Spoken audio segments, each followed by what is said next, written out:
And we are live. Welcome back, ladies and gentlemen. I am one of your co-hosts, Blake Ruffino. Alongside me is my counterpart, Joe DeLeone. Good evening, good sir. Blake, I made it back from my pilgrimage to the University of Notre Dame.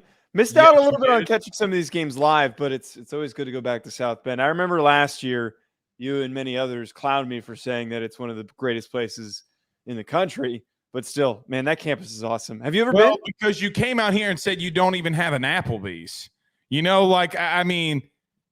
What does that have to do with anything? South Bend's a dump. No, it's not. You've never been. You don't know that. You've never been to Baton Rouge. All right, that's fair. Okay, I mean, there's a lot more to do in Baton Rouge than it feels like South Bend. Y'all got like 7 street lights. Okay, that's definitely not true. That's absolutely not true. Okay, well, nevertheless, good to be back here, Joe. Good to be talking some more college football. You know, look, a lot of people this week, Joe, were saying that this week was not going to be very entertaining. I got to admit, it was highly entertaining. Now, the mid games, the middle games of the weekend did not really live up to anything. No. Georgia absolutely clapping Florida. A lot of other games did not good, but the morning games and the ones at night lived up to the hype. How about the Arizona Wildcats? Yeah. Making your boy 7-1. Meanwhile, I would have had a perfect week, but Oklahoma, sorry, I mispronounced their name.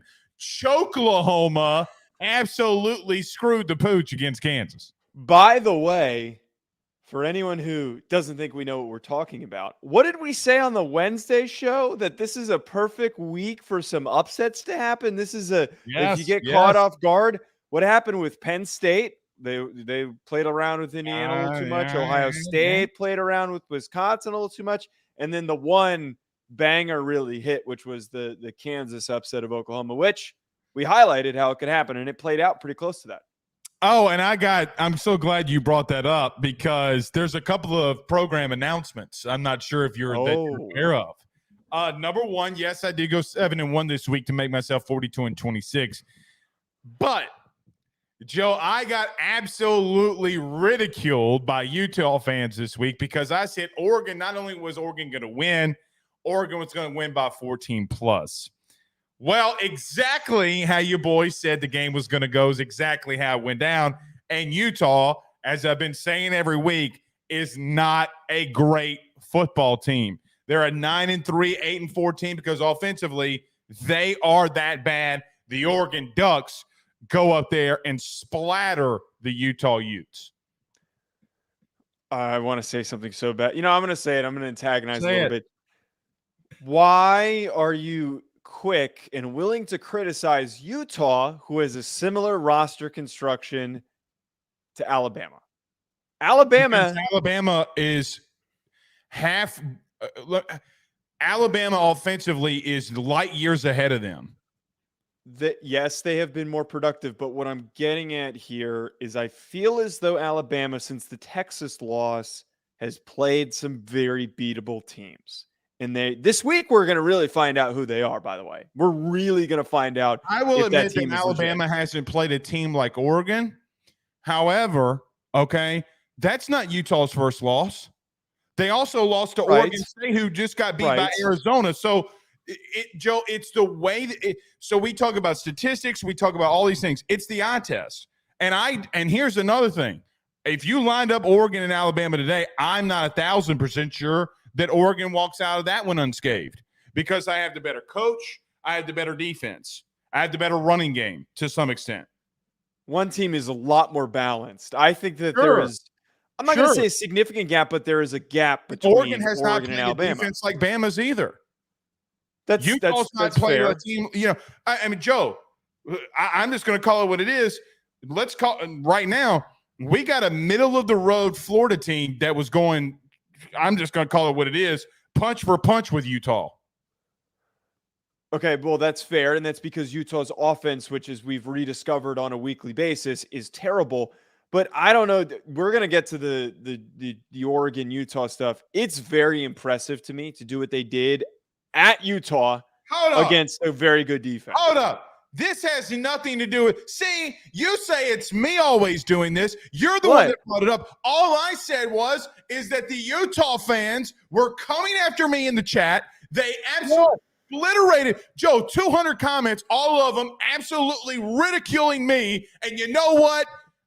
You can't see it because it's not on screen, but I'm giving you double middle fingers, Utah. Now, that's what you get for reading the comments. That's what you get. But you told me to. No, I didn't. Okay, I might have said maybe comment. You kept sending me the comments. We had one guy out here who said Blake would pick UMass over Utah. You would. No, I wouldn't. Well, no, I wouldn't. Okay, don't put that on me. Now, here's another programming note. Clemson with their 4th loss. Oh, my. Clemson has 4 losses. Oh, by the way, you want to ridicule me about Bama. You were talking mad shit about North Carolina and Georgia Tech out of the ashes rises up like a phoenix. Georgia Tech pisses me off so much because they don't do shit. They don't do shit the whole season, and then they play North Carolina. And they are playing really good football. And I know you're going to say they're not great team. I mean, Joe, they beat Miami, who's going to wind up being a 9-3, possibly 10-2 team. Mario Cristobal beat Miami.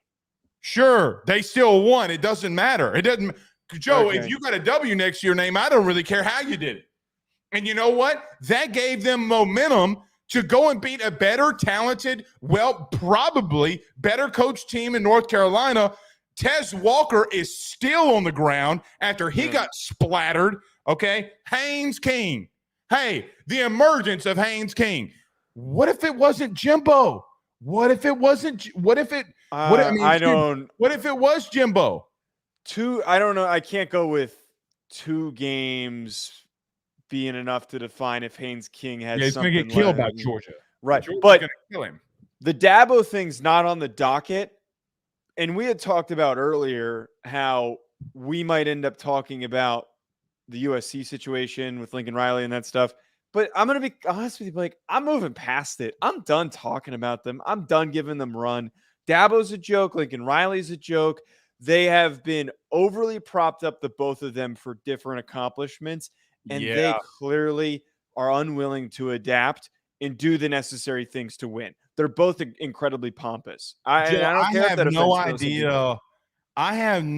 Here's the thing. USC, to me, is a sleeping giant. It is a sleeping giant that if the right coach gets in there, there is more talent around that local LA area and in California that you can go and get. But the bottom line is you got Cal Berkeley out here almost beating you on a 2-point conversion. Dude. Look, I'm not saying this because I don't hate USC. I'm not really that partial towards. I know that you are. But the bottom line is, if we're going to pull out all bias, they got to fire that entire defensive staff. They have to. Like, not a single position group that looks good on defense. None. Linebackers are below average, well below average. D-line, oh my God, they're terrible. And then that DB room, overrated. Very overrated, man. It's not, like you said, Joe, it's not on the docket, but those 4 teams or the 3 teams need to be spoke about. Now, Washington going to wind up losing.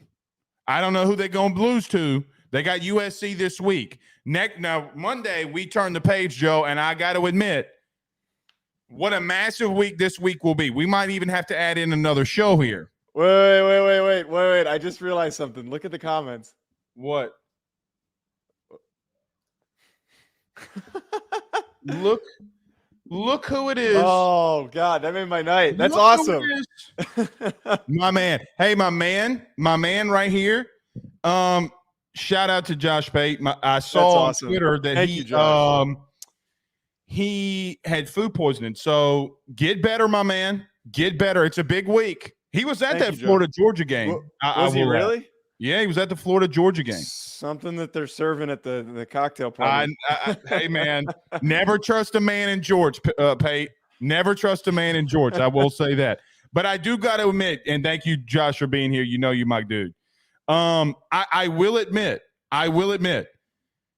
they got to fire that entire defensive staff. I don't remember where we left off there, but they're going to have to. Final thing on program announcements, okay? Mm-hmm. Will Levis. This is a college football show. This is a college football show, Blake. I told you all last year that Kentucky's just a badly poor run offensive system. Look at Will Levis today. Okay. I actually had a nice conversation with a few individuals in the scouting community, a few people that work in scouting, media, stuff like that. And it fits exactly in line with this. The general consensus was that the next week is going to be insufferable for people talking about Will Levis because it was one game. He played great. I loved what I saw from him, but I got to see him string some stuff together. But that throw he had, that one long touchdown to DeAndre Hopkins, that's what he can be. That's what he's capable of being. You just got to do it more often. Oh, by the way, I just got a message somebody sent to me that Josh had mentioned this. Guess what game he's going to be at this week? LSU, Alabama? LSU, Alabama. It's a massive week, but we do got to recap this last one. Oklahoma, Kansas. We're going to come out of the chute and talking about that, mainly due to the fact that Kansas upset Oklahoma. Easily the best game of the weekend. We'll talk about that one. Also, Georgia and Florida, we'll recap that. Oregon and Utah. And what was our third or fourth and five? Oh, Tennessee and Kentucky. But we'll go around during Tennessee, Kentucky. We'll go around all of college football during that segment as well. So we got a lot to touch on here, Joe. So let's do this. Everybody do us a favor. If you hadn't done so already, hit the like, hit the share. Share to all those social media groups. Share to all those social media pages. If you're listening to us, watching us on YouTube, like, subscribe, notification bell, all of that great stuff. Wherever you listen to podcasts, rate, review, and subscribe. Let's talk, Joe, about our good friends over at betonline.ag. By the way, 7-1 this week. Got to admit, made some serious money. Made some serious money. Cheated somehow. How do I cheat? I don't know. Okay. You do all the programming here. You do all the, how do I cheat? There's no way. That's true. I do pick the games. Okay. So talk about our good friends over at betonline.ag. Don't go anywhere. We got a lot to discuss next. BetOnline is the fastest and easiest way for you to wager on all of your favorite sports, contests, events with the first-to-market odds and lines. Find reviews for all the news for each league, including Major League Baseball, NFL, NBA, NHL, combat sports, college sports, esports, and even golf. BetOnline continues to be the top online resource for all of your sports information for live in-game betting, props, and futures. Head on over to BetOnline today and use your mobile device to join and make your first sports bet. Use our promo code BELIEVE50, that's BELIEVE50, BLEAV 50, to receive your 50% off welcome bonus on your first deposit. That's betonline.ag, betonline.ag. Hey. What about that fourth quarter from Malik Murphy? I'll give him that, man. That fourth quarter was highly impressive and not really crunch time. I got to give it to him. He started out shaky. That fourth quarter he had was highly impressive. Very much so. Outplayed the expectations. Yep. Very common bet that people were throwing out there was BYU to cover. He played really well. That's a lot of credit to him. People in that first half were bring in Arch. He had a really good second half. And I'm not angry at the world, Mr. Pate. You know what I mean? Like, I just read the comment. Like, I'm not angry at the world, man. Come on. I'm just debatable. Okay. You're angry at me. That's what needs to be rephrased. You're always angry at me. That's what the Thanks for tuning in, brother. All right. Yesterday, probably in one of the better games in college football this season, Kansas and Oklahoma squared off in Lawrence. Joe, I could not take my eyes off of this one. I know that there were other great games that were on. This game got delayed in the first half. Both teams come back, and it was quite honestly haymaker city, man. And both teams were throwing haymakers. Dylan Gabriel did not have a good day. 14 of 19, 171 and an interception. The weather really did permit him for getting things going in the air, but they did get some things going on the ground. But I say it every week, Joe, as if it's like my name or something. Oklahoma not being able to convert on third down and fourth down late into that game lost them. They were 2 for 10 on third downs. They were getting off the field way too easily. Kansas was flying around the football. They controlled the line of scrimmage on both lines of scrimmage late into that game and into the second half.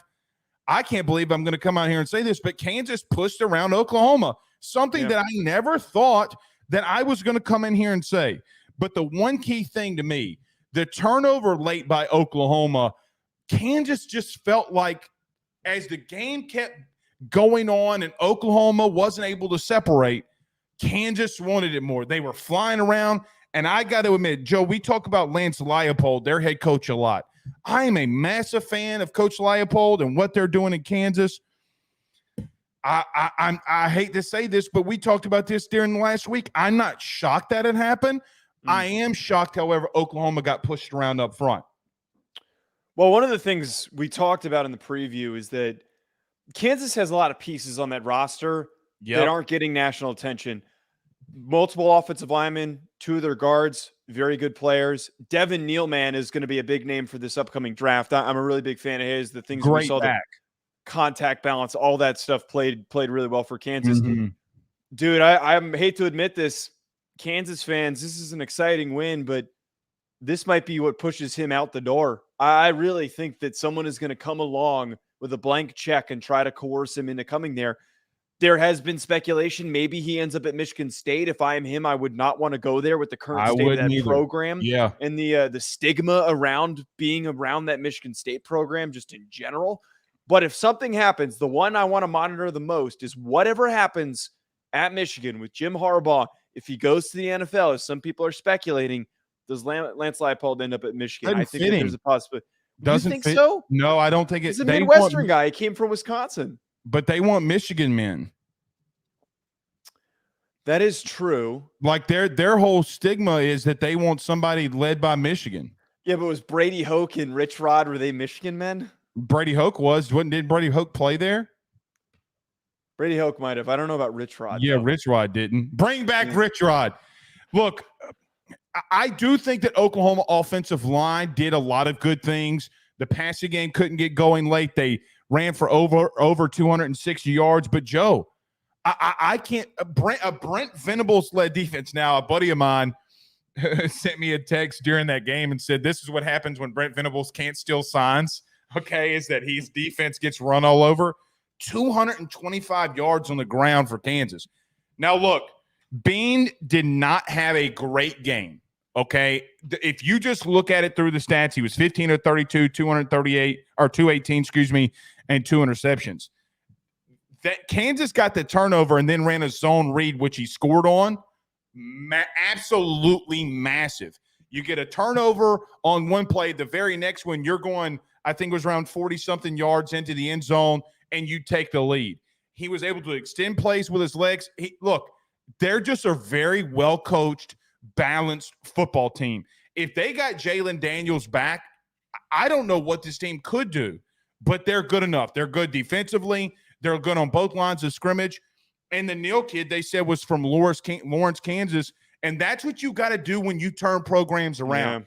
Yeah. When you can recruit some of the guys that can actually play from you in-state. Joe, that kid normally, I would assume, I'm not very privy on the Kansas State recruiting prowess, but 9 times out of 10, it feels like that kid goes to Kansas State, right? Lance Leipold. Or elsewhere in the Big 12. A lot of those guys. Big 12, right. Yeah. Oklahoma State, wherever it may have been, they pushed him around. I want to go back to some of these play calls late into these games too, Joe, because Oklahoma – Jeff Lebby is a very, very good offensive coordinator. Very good offensive coordinator. But them being 2 for 10 on third down is a little alarming. Now, my take about Oklahoma this week was wrong. I thought that they had struggles running the football with their backs. But regardless, Walker had 23 carries, 146 yards, and a touchdown. I thought that could be the way when we talked about upsets this week that Kansas did it. It was Gabriel being a little – I know he's 14 of 19, but he missed a lot of things to be desired. He didn't pull the trigger. He would take off and run a lot of times when maybe he should have. Maybe it was the atmosphere. Maybe it was the wet ball. I don't know what it is, but he did not play the game that I thought that he can go in there and play. This is going to sound really stupid, but just bear with me, and I'm probably going to get clowned for making this comment. Dylan Gabriel, it felt like, as you just mentioned there, the weather conditions for some reason completely disrupted his rhythm. So it was raining for a decent portion of this game, not the entirety of it. But I think that poor early start that he had, I forget, he was like 2 for 10 or something at one point. It was really bad. Really bad. That stuff completely destroyed his day. He is somebody who, as we've seen in his career, and I thought that he had grown past it, why I was so in on him in this Oklahoma team. Yeah, he's very streaky. He gets down and he stays down. He really does not get out of it. He didn't make any big plays to reinvigorate this Oklahoma team. And this is the stupid part, the stupid comment. He's a smaller quarterback. I don't know how big his hands are, but he's probably got little hands, and that probably impact him being able to throw the ball. Okay, calm down, Donald Trump. All right. No, seriously, this is why wait. This is why us and people in the NFL draft community talk about this, because quarterbacks with small hands have a tough time gripping footballs when Joe it's wet, Burrow's when got it's small snowing. hands, and he just kicked up on the 49ers' ass. They're below the general threshold, but they're not particularly small. See, I knew you were going to laugh at me for this, but this is real analysis, Blake. This is the real analysis. Okay, but you know what? It didn't stop Bean from having a fantastic fourth quarter. And he's bigger than him. Maybe he's got big hands. Maybe speaking of Pate State, well, he's a track star too. He's a bigger kid. Yeah. Speaking of Josh, he was in here earlier. I know he talks about backup quarterbacks all the time and how he likes it. And I'm always like, hey, man, I got to give it to him. Joe, we did not give him a lot of credit. The 2 picks were horrible, okay? They were not good. But, man, when you needed him, he was so clutch in clutch time. He was so good in clutch time. Kansas is 6-2. Kansas is 6-2, which is nuts. But they have bad losses, though. Oh, okay. Fair, there's nothing really to support with them. Yeah, they'll probably finish in the top 20. But you see, look, when I say that, you characterize it as me saying, can they make a run at anything? Who knows? Maybe they could. Yeah. What I'm just saying is they're 6-2. They get some chaos in the Big 12. Oklahoma, didn't Oklahoma go to Oklahoma State later in the year? They might be next week. Wait. Okay. Hey, man. Crazy things happen when the mullet gets washed. Okay, it is next week. So what if you have another crazy week where Oklahoma, I don't want to say comes out flat or whatever it may be, but the mullet gets flowing. Mike Gundy, I hear, uses Tresemme, ooh la la, and all of a sudden in Oklahoma State, you got something really weird happening. Well, we saw. Sorry, go ahead. One last point. Texas, even though I gave Malik Murphy some what's the word I'm looking for here, Joe? Flowers. Okay. They're beatable right now. They are hot. That defense stepped up because they are beatable. So I'm just throwing it out there. They're not statistically out of this thing now. They're not. And to just add into that Oklahoma State point you're bringing up, we saw an explosive rushing attack take advantage of Oklahoma. Yep. What do we think Ollie Gordon's going to do, who's got 3 straight 200-yard all-purpose games in a row? Speaking of a guy who belongs in the Heisman conversation, by the way, Ollie Gordon deserves to be in there. But this victory for Kansas and their record and how things can shape out for the Big 12 championship game, Blake, that signals for me that we will not have a Big 12 team sniffing the playoff. I really do not think that we are going to have somebody in the playoff. I think that we are starting to see now this conference more than any, and I thought it was the Pac-12 last week, and I'm flipping here. I think that the Big 12 is going to eat itself up over the next couple of weeks and knock itself out of getting into the college football playoff. Because what are we going to do? Are we going to stick Texas in there? If Alabama loses to LSU, this is where things get really complicated. Well, see, this is what So, Joe, you remember earlier in this, before the year even started, maybe I think it was like week 2. I said, Joe, this feels like a spooky year. This feels like a 2-loss team getting into the playoff type stuff. Now, you need a lot of chaos to happen. Okay, you still need Washington to lose. You'd still need not USC. You would still need maybe Oregon to lose another game and not win out in the pack. You're going to need Oklahoma and Texas to lose again. Florida State continues to absolutely dominate human beings. All right, they are as impressive, but who knows how this could go down? But things are starting to shape up in every conference. You're coming down to Michigan, and I know we're off the beaten path on this game, but you're coming down to Michigan and Ohio State squaring off for the Big Ten. You got pretty much, man, Florida State running the entire ACC. We're going to find out what's going to happen in the SEC this week. Things are shaping out really quickly, and who knows what happens if some chaos were to go down. One last thing for me on this game, I thought Brent Venables looked shook when he went down late, okay? I think it was the first time that he was kind of like, I saw him all year, like maybe his team was a little timid and he was a little timid. That turnover that they had, man, oh, man, when you have turnovers, you're going to kill yourself. So we'll see. All right, you want to move over to Georgia and Florida. Or are we doing Utah? Are we doing Utah let's do Oregon, Utah. Yeah, Oregon, Utah. Yeah. Joe, last week I came out here and I said, okay, that – and I went back and watched it because there were so many people in the comments ripping me up. So I'm like, you know what? Let me just find out. Did I say something outrageous? No, I didn't. So I went back and watched it. And I was like, wait, I picked Oregon by 14 plus. What was the final score? What happened? I said that Utah would get suffocated offensively.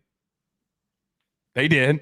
And I said Bo Nix would come out. They'd come out firing on all cylinders early. They would take a lot of punches deep. They'd take a lot of shots deep. This running game would get going. That was your biggest take, is that you thought that Bucky Irving and crew would get rolling early, and they did. Utah's just not a great team. I know that game was at home. I know crazy things the month of October happen when you go play Utah at that stadium. Doesn't matter. They're not a good football team offensively. They are great defensively. A lot of people thought this game would be close. I never once did, because I know what my eyes are telling me. Oregon is bigger. They were faster. I felt like they were better coached offensively. The personnel that they have offensively is not great.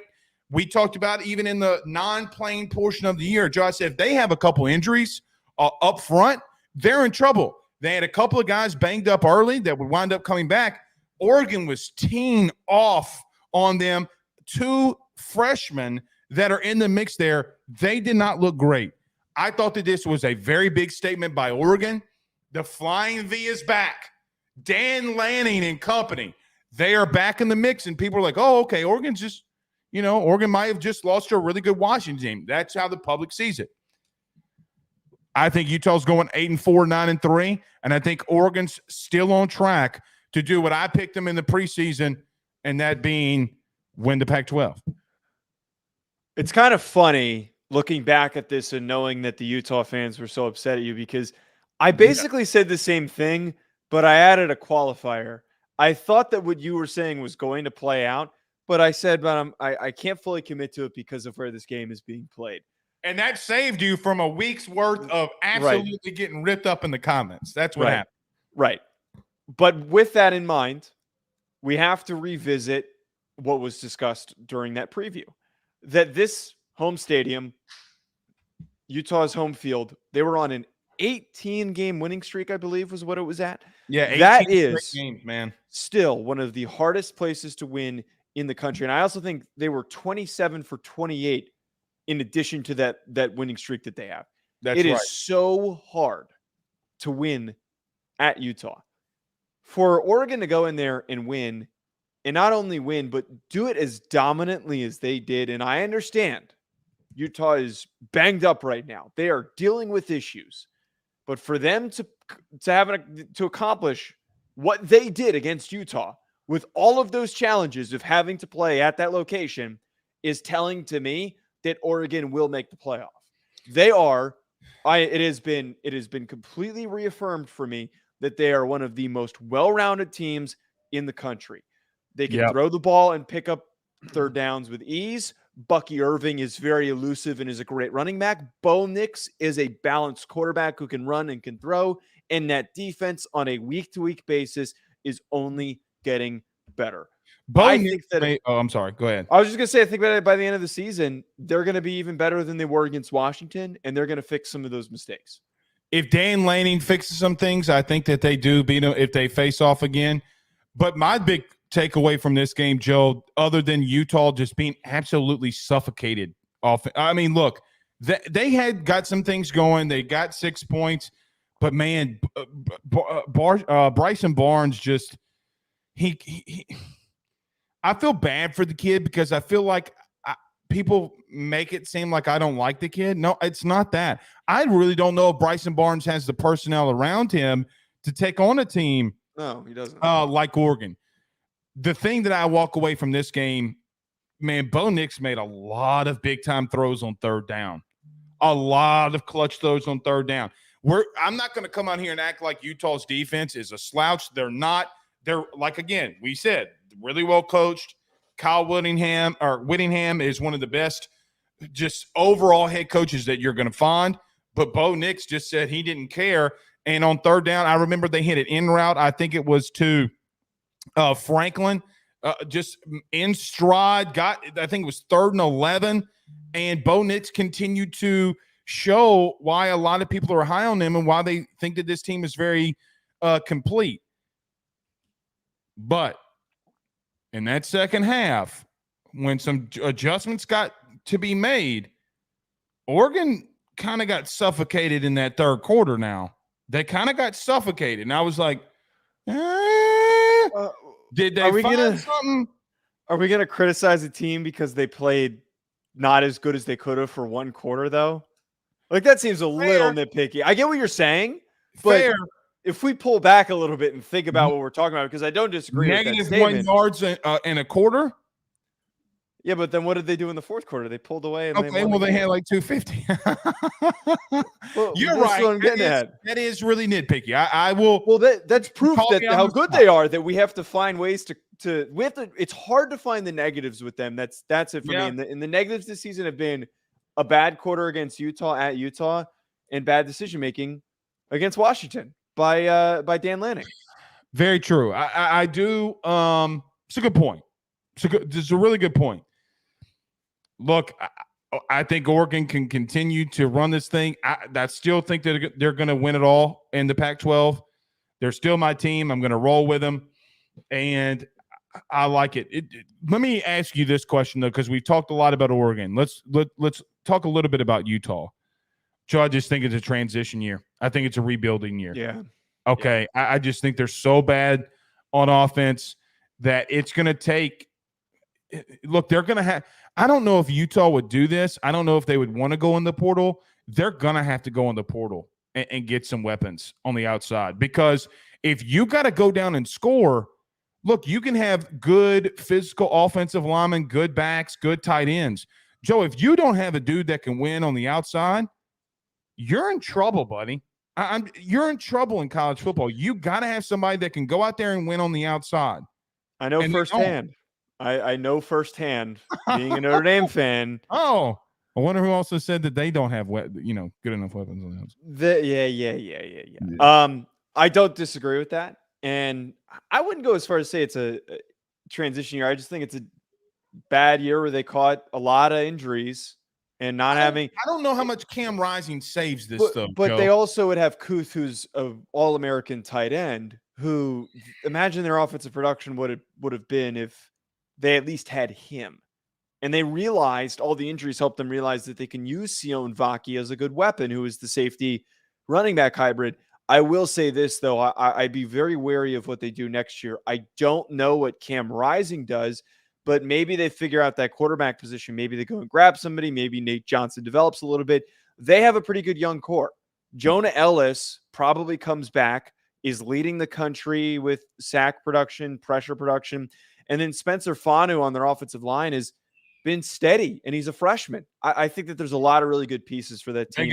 Yeah, I agree. They'll be fine in the Big 12. Dude, I said this when we did that one show where we got a lot of views for when there was all the conference realignment madness. Utah landing in the Big 12, that is a perfect conference for them to dominate because they are built so differently from the rest of those teams. And they will continue to be. And you know what? I will give them this, dude. That interior of that defensive line is young and ruthless. Like, I do think in 2 years when these guys are, older, that they could definitely be something. I just don't know. Look, I think the game's closer against Oregon if Cam Rising plays? Yeah. Do I think that they beat Oregon State? Yes, I actually do think that they beat Oregon State. But I still think that they're flawed. And I think that and look, Cam Rising could be out there just absolutely slinging, but I don't think Bryson Barnes played bad, man. I really don't think Bryson Barnes played bad. He was 15 of 29, 136, 2 interceptions. Man, he was under duress all night. He was under duress all night long. He was getting hit, getting back up. Sometimes, again, I just look at them as a flawed team offensively. They're going to have to do something, but I do agree that they can win in the Big 12. Another thing about this game, Joe, that I really like before we move on here, I just like how – look, I know that Dan Lanning is a Kirby disciple. I love how physical they play up front. I mean, offensively. This is back-to-back big performance or big-time games where that offensive line looked really good, like really good.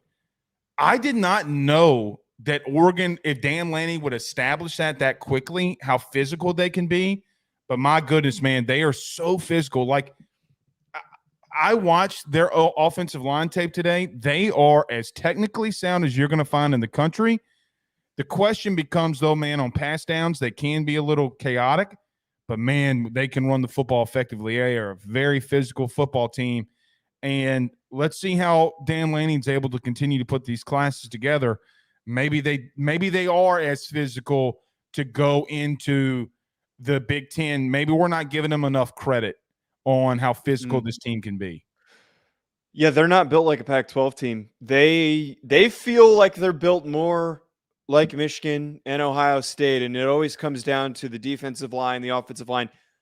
They're going to probably, all three of these guys are going to be gone next year, but they have one of the best tackle pairings in the country. And their starting center is going to be possibly highly drafted if he declares one of the top centers in the class. That offensive line, as you said, phenomenal. And if they continue to succeed and they run the table, it's going to be because of them. I agree. You know who did put on a splattering? Georgia. All right. So I want to talk about Georgia. Let's do this. Let's talk about our good friends over at Home Field Apparel.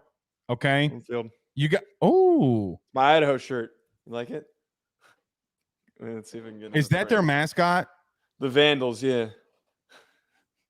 I'm not going to say what I think that looks like, but that kind of looks like a hobo in a Knight's helmet. All right. I think that's what a vandal. Well, a vandal's like is a vandal and a hobo in a Knight's helmet. It's like a rebel, he's just pillaging. I think the potato state. Yeah. And my cousin lived in Idaho. Said the people were fantastic, man. Said that they were awesome. All right. Got me and my wife have our shirts coming in. I got me a long sleeve. She got her a really nice shirt too. So looking forward to getting some more of our gear from Home Field. Let's talk about it really quickly. Don't go anywhere. We talk about Florida, Georgia next. We go around the rest of college football. Maybe even, Joe, a little bit of a preview into next week. We'll talk about that next. Don't go anywhere.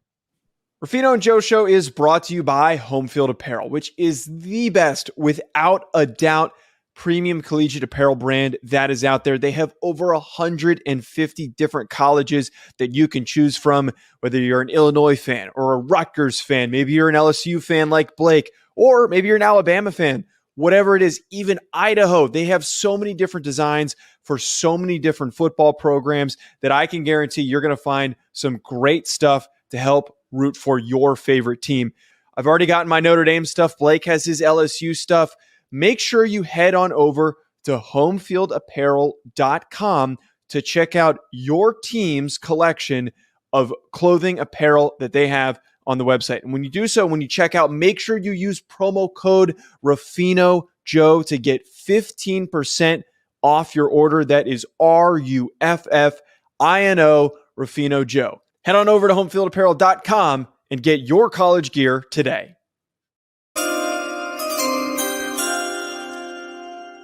I'm going to start off this segment by saying Georgia, Florida, the largest cocktail party. Our buddy was just in here. How do you give Josh Pate food poisoning? That's number one. Nevertheless, don't eat the gator. Don't eat the gator. Gator's actually not one it's going to give you food poison. I mean, someone who lives on the bayou. I'm just going to say this, but I'm going to start off this segment by easily starting here. Carson Beck needs to be in conversations. He's on the outside looking in. He needs to be in Heisman conversations. I mean, look, Joe, he is playing as good as there comes. And it was a splattering. There's not one thing that Florida did better than Georgia. Not one.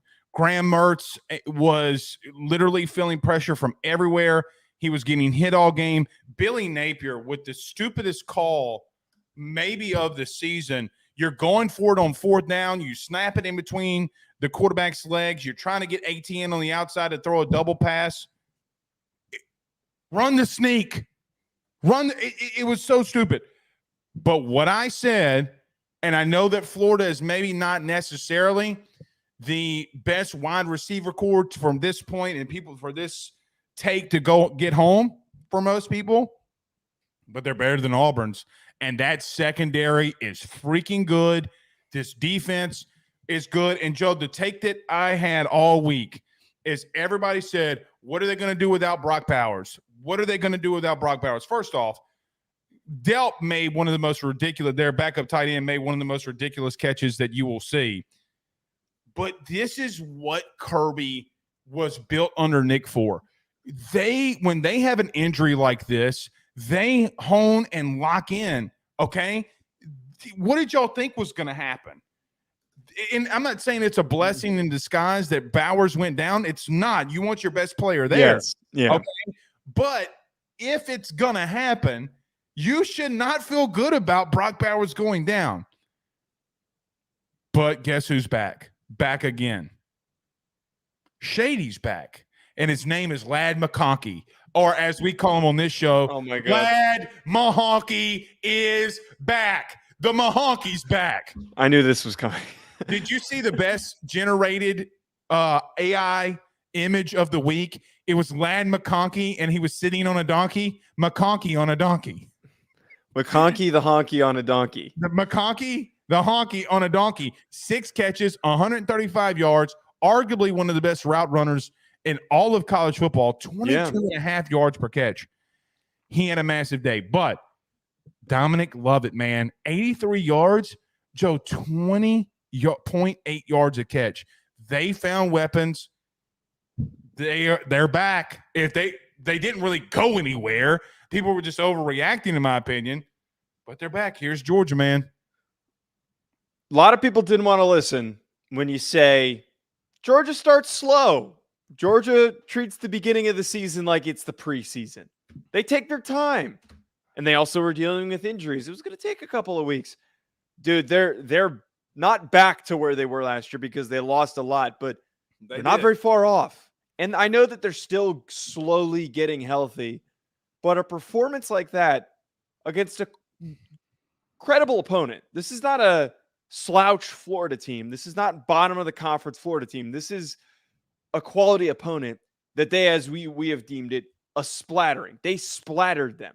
I think for me, what is a clear indication that Georgia is in full Thanos mode, that they're in full steam ahead, plowing through everybody, is the way that they ran the football. The fact that Dejon Edwards has 95 yards and 2 touchdowns and Kendall Milton goes for 55 and a touchdown, to get those guys back into the mix when they've had so much trouble finding rushing lanes is why the rest of the SEC should be fearful. There are other teams in the country that are surging right now, but have difficult games on their schedule. Georgia's going to finish unscathed. I don't see, with the momentum that they have, if this was the beginning of the season and they played Tennessee, maybe we can make the argument, but they have too much momentum right now to lose to any of these teams until they get to the SEC championship game. All right, we have some big breaking news happening. We'll get to the Harbaugh thing. Yeah, the Harbaugh thing. We'll get to in just a minute. We have a lot of people sending it to us. We'll talk about it in just a second. I just want to address it. Do I think that Georgia is going to go unscathed? The likelihood is yes, they will. But they do have Missouri this week to determine the East. They do have Ole Miss. Okay. Now, I'm not saying that either one, I'm not picking Mizzou to win. I'm not picking Ole Miss to win. But it can happen. One of those teams can't sneak up and beat them if they're not on their game. They're about to hit a stretch of their schedule here where they're facing some really good offensive teams. I think Ole Miss is hitting some strides here a little bit. Okay. Let's find out what happens with Ole Miss. They're still in this mix here, Joe, whether people like it or not. People want to call them Fugazi or Fugazi. Regardless, they're still an 8-1 football team. They play Texas A&M this week, I believe. Mm-hmm. But we're about to find out how really legit this secondary is. I know that you have been pretty off with Brady Cook, but this wide receiver core from Missouri is not a slouch. They haven't faced a secondary as good as Georgia's. Georgia might have the best secondary in the country. Just in terms they of do pure have talent. Best, yeah, they do have the best secondary in the country. I agree. They haven't. I can't deny that. Okay, and that game will be at home in Athens. Doesn't stop the fact for me though, Joe, that Missouri does have the potential to score here and could make some things interesting. But I don't know how interesting because the team that I just saw, and look, I want to make this known. It was a fantastic win. Absolutely fantastic win. They pushed around Florida. Florida's secondary, here's something for you LSU fans. Florida's secondary got absolutely torched by a guy that people didn't think was that good 3 weeks ago in Carson Beck. They got wide receivers in Mahonky and Lovett that did a lot of good things. Joe, I don't think that we focus on Georgia a lot of times. And what we don't talk about, it's not easy to replace everything that they just had go to the NFL, and they keep doing it. This is, I got to be real with you. This is a little bit of, he is Saban. Like, until he starts doing some things a little bit more, he's Saban. He's the new version of it. He's the bowl cut version of it. He was around him the most. Kirby Smart was the only coach that's ever been around Saban the longest time. It is his mentor. They talk more than anybody. And look what he's doing. I still think Georgia goes unscathed, but it would not surprise me if those two teams would beat them. But I don't think what we talk about enough is how crazy it is what they're doing. And they have to replace everything that they have to replace. But Billy Napier, that was one of the worst called games I'd seen, just being real with you. Well, okay, I don't know why we can never consecutively put faith in Billy Napier to call 2 good games in a row. Never. You should always anticipate the week after he has a really good game for him to shit the bed, because it's just been that way for his entire time that he's been a head coach. He's just been so freaking inconsistent, and we know that the obvious hurdles that they had. Even if he called a good game, though, how much was it really going to help them? How much was that actually going to put them in a position to do anything? Their doors would have been blown off. But they're not good. They're not good in the secondary. They have talent. It's not as if that Florida does not have talent in that secondary. They do. Their secondary is not that good.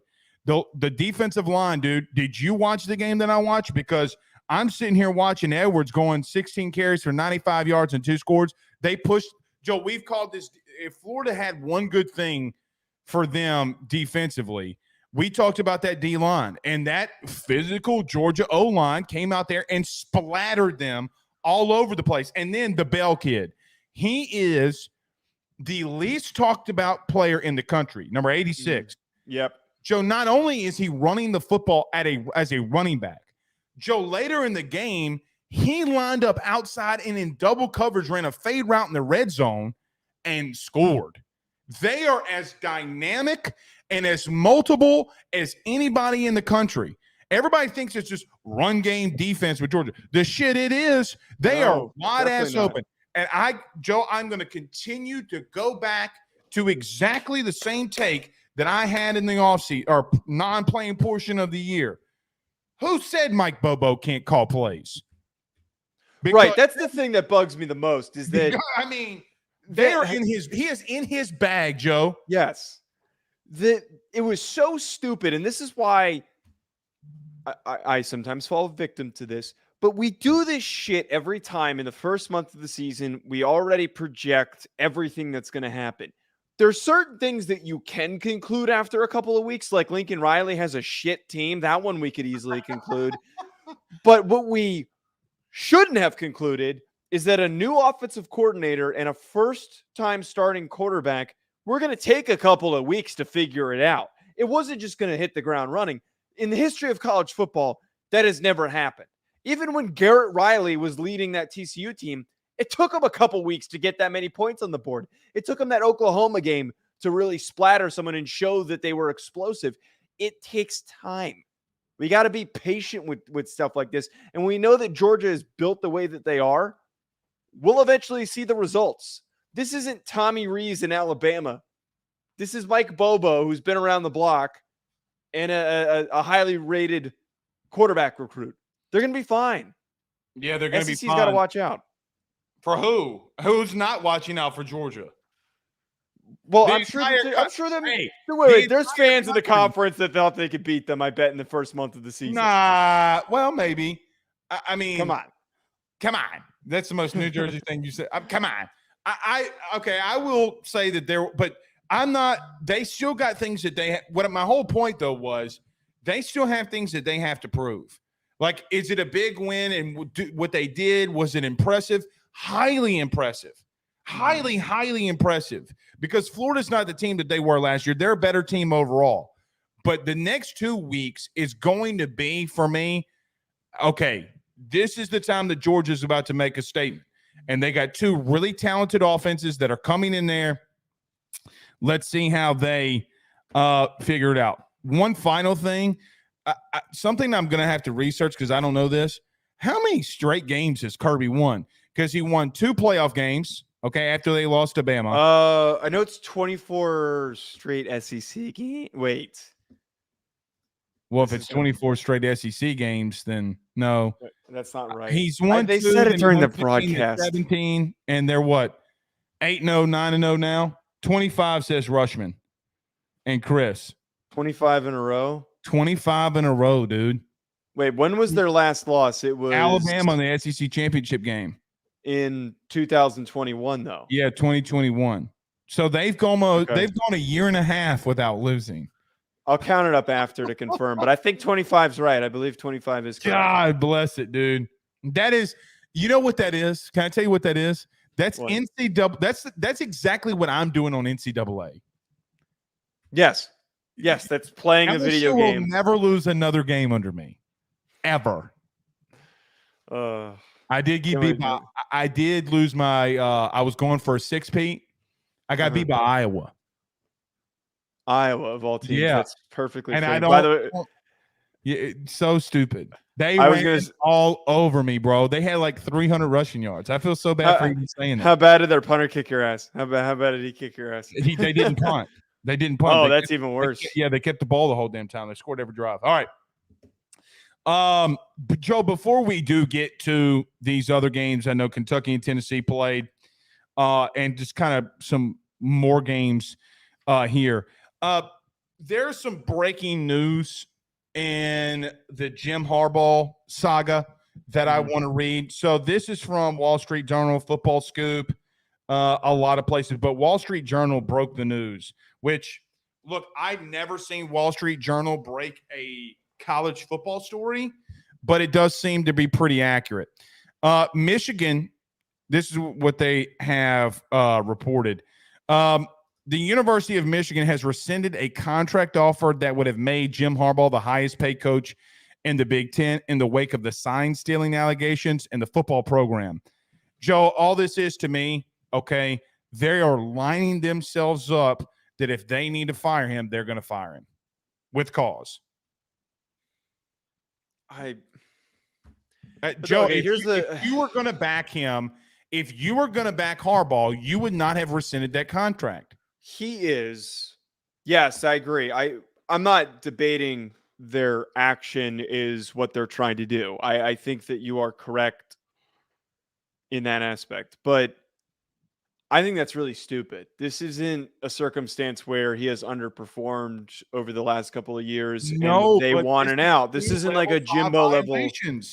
I know, but you would think that for a guy who has been, and let's tell it how it is, one of the best coaches in your program's history and a former quarterback for your program, one of the best quarterbacks in program history, that you wouldn't fight tooth and nail to protect him. That would be really lame. To protect him when he got suspended in the first 3 games of the year. That'd be so fucking lame if they fired him. Oh. That's pathetic if Michigan fires him. Because seriously, this is one of the best coaches that they have had. But BS, now you have the FBI involved in this because of computer related crimes that they were doing. That was. Well, if the FBI's, this is what I think it is. It's strictly opinion. I think that they were trying to break into people's computers, break into other teams' computers and softwares. You would know more than I would. How illegal is that? Oh, that's and it goes across state lines. It's not only a felony, it's a federal felony, and you could serve jail time over it. That's another thing that I know last time we talked about this, I was making excuses for them. That's another thing I have heard happens in college football. This isn't just a Michigan thing. It is a strategy to try to hack into people's Exos accounts. Of course it is. And it goes much, dude, they're in so much. Look, I saw somebody tweet this out. Okay. Somebody compared it to Michael Jordan, that Michigan's going to go final last dance here. Like, this is it. Like, you got to. Yeah, I know who you're talking about. I know. Okay. I don't know, Joe. I don't know if they're not wrong. Yeah, it makes sense. This is worse than what are some of the this is worse than really any scandal that I really remember in college football, other than very bad ones like Les Miles, other ones. But yeah, I mean, for like a non-conduct related activity, a non-sexually related or politically rated, because you got Mel Tucker. Yes. Okay. Yeah. Mel Tucker's denying it. I don't want to go down, but the whole state of Michigan's getting investigated by the NCAA. This is probably on par with Miami and with SMU. I think and those were. And Joe, again, we're not talking. Joe, he got suspended 3 games for recruiting violations. Like, I mean, this is not the first act that Harbaugh has had. And look, I had Michigan fans all in the chat, okay, all in the comments saying that I didn't know. What do you mean I don't know what I'm talking about? You literally had a coach suspended. The NCAA is what the NCAA is. Like, I love how they came to my side, by the way. That was really funny. They came to you. And what's so funny is you wanted, because yes, I was a little worried because information came out afterwards, and I was like, oh no, did what we talked about was it dated? All of them defended you, and you were, dude, literally, tell me, over like 5,000 comments this week of people absolutely obliterating me, and now everybody's silent. Yeah. Well, I mean, that's how it works. That's how we win. Back to the story, though, back to the news. Yeah. You're rescinding him because you have people coming out saying that they don't know if the NFL will allow him back in at the current moment with all this stuff being going. Like, it's not a foregone conclusion that he could leave because the FBI is now involved. And how much is he going to have to be involved? I didn't even think of that.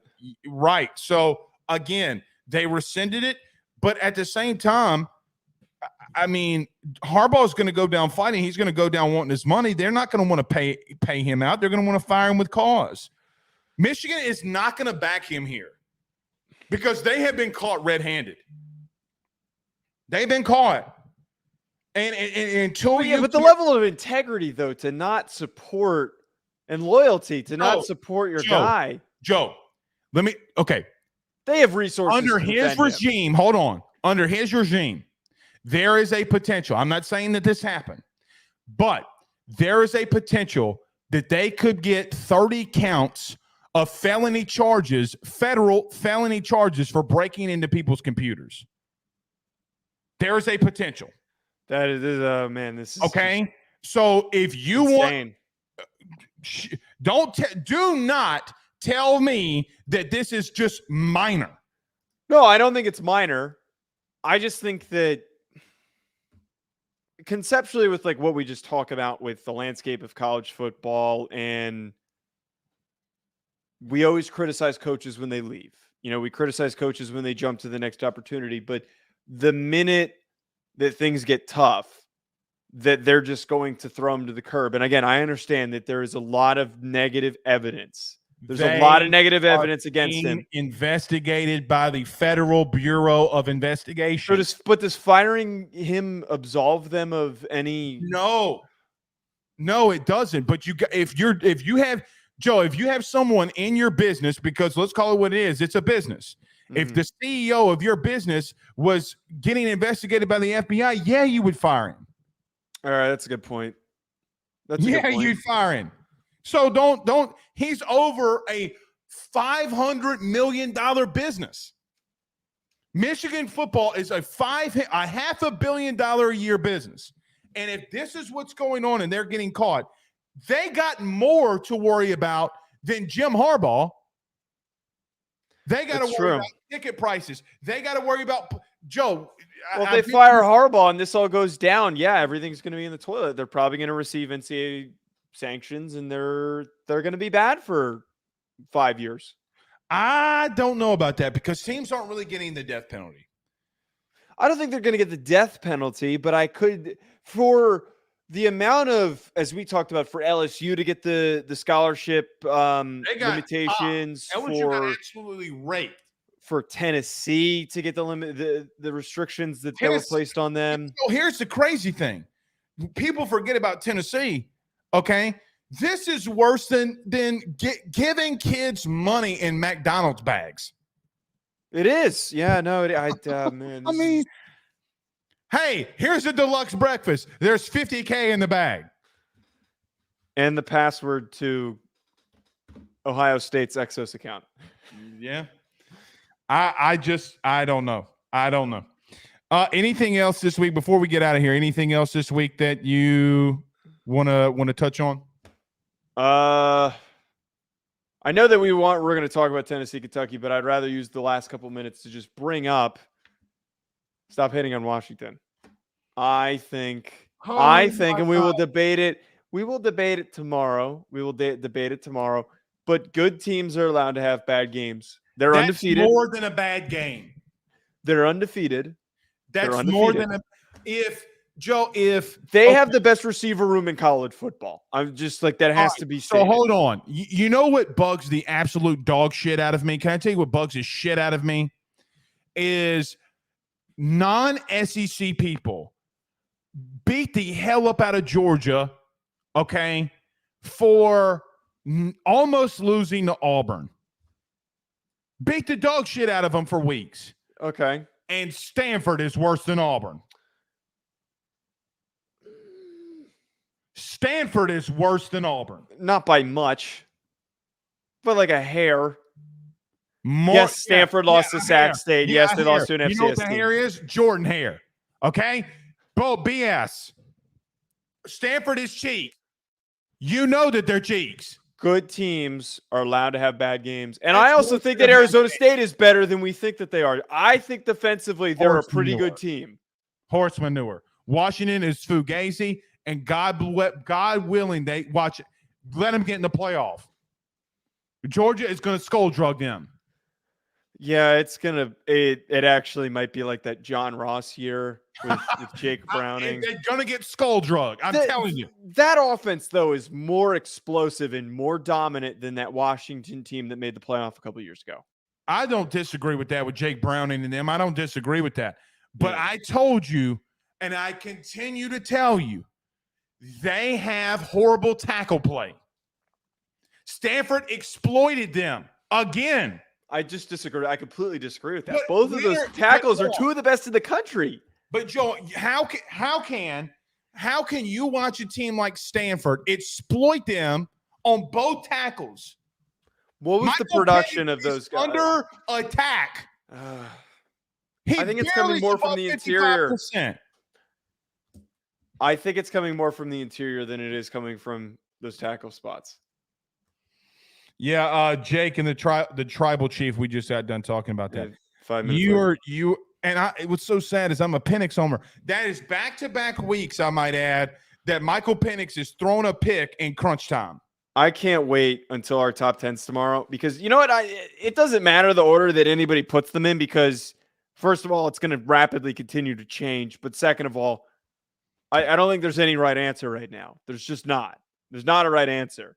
But I think I'm gonna find a way to piss you off. That's not deliberately, but it's going to happen. I'm going to tell you, they're going to be in my top 10. I'm not an idiot, but you're going to be mad at mine. You're going to put them at like 10. No, there is a 2-loss team I'm debating putting in there. Oh my God! If you put LSU in there before they even play Alabama, I'm leaving. I'm leaving the show. I'm gonna leave midstream. Hey, I did it last year. You did the same thing, and they won. You could put them in after they win. Okay. You could put them in after they win. I'm rooting for you guys. We'll see what happens. All right, we'll see you guys again tomorrow. We might have to go because next week we hadn't even talked about next week yet. God bless it alive. Insane slate. It is, dude. It's like you got to have 7 TVs on. Okay. Yeah. All right. We'll see you guys again tomorrow. Y'all have a good night. Peace.